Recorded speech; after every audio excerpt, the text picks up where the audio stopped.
नमस्कार विद्यार्थियों, आइए सीखते हैं मिक्सचर एंड एलिगेशन पे एक बेहतरीन कॉन्सेप्ट विद एन एग्जांपल।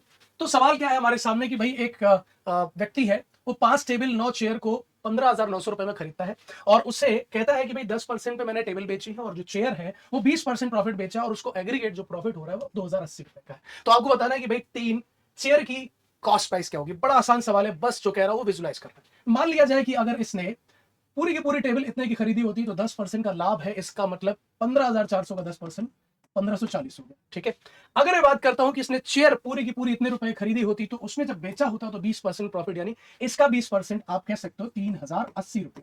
और ये चिल्ला चिल्ला के कह रहा है कि भाई इसका जो है एग्रीगेट प्रॉफिट जो है वो कितना है, 2,080 रुपए। बात सही है, 2,080 रुपए है। तो मैं यहाँ पे क्या करूंगा, एलिगेशन यूज करूंगा। एलिगेशन यूज करते यहाँ पे हो गया 1000 और यहाँ पे कितना हो गया 540। मैं अगर बात करूं तो ये किसके रेशियो आते हैं, प्रॉफिट या लॉस हमेशा होता किस पे है, कॉस्ट प्राइस पे। तो कॉस्ट प्राइस के रेशियो हमारे सामने है और ये कितने हैं 1540 और कॉस्ट प्राइस यहाँ पे है कितना, तो कॉस्ट प्राइस यहाँ पे है 15,400। आप कह सकते हैं कि एक की वैल्यू कितने के बराबर है, 100 के बराबर है। ठीक है, एक की वैल्यू हमारे पास कितने के बराबर है, क्योंकि हमारे पास जो ऑप्शन है यहाँ पे, जो हमारे पास वैल्यू आई है वो 1540 है। तो मैं कह सकता हूँ एक की वैल्यू कितने के बराबर है, 10 के बराबर है। एक की वैल्यू 10 के बराबर है तो कितना हो गया 10,000 और हो गया 5,400।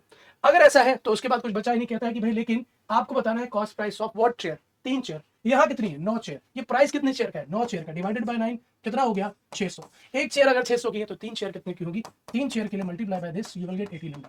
तो एक बेहतरीन सा सवाल, जिसको आपने बड़ी आसानी से लगाया। ठीक है, सो ऐसी बेहतरीन ट्रिक्स एंड अप्रोचेस के साथ मैं आपके साथ जुड़ता रहूंगा। टिल देन आप लोग अपना ख्याल रखें। नमस्कार, जय हिंद।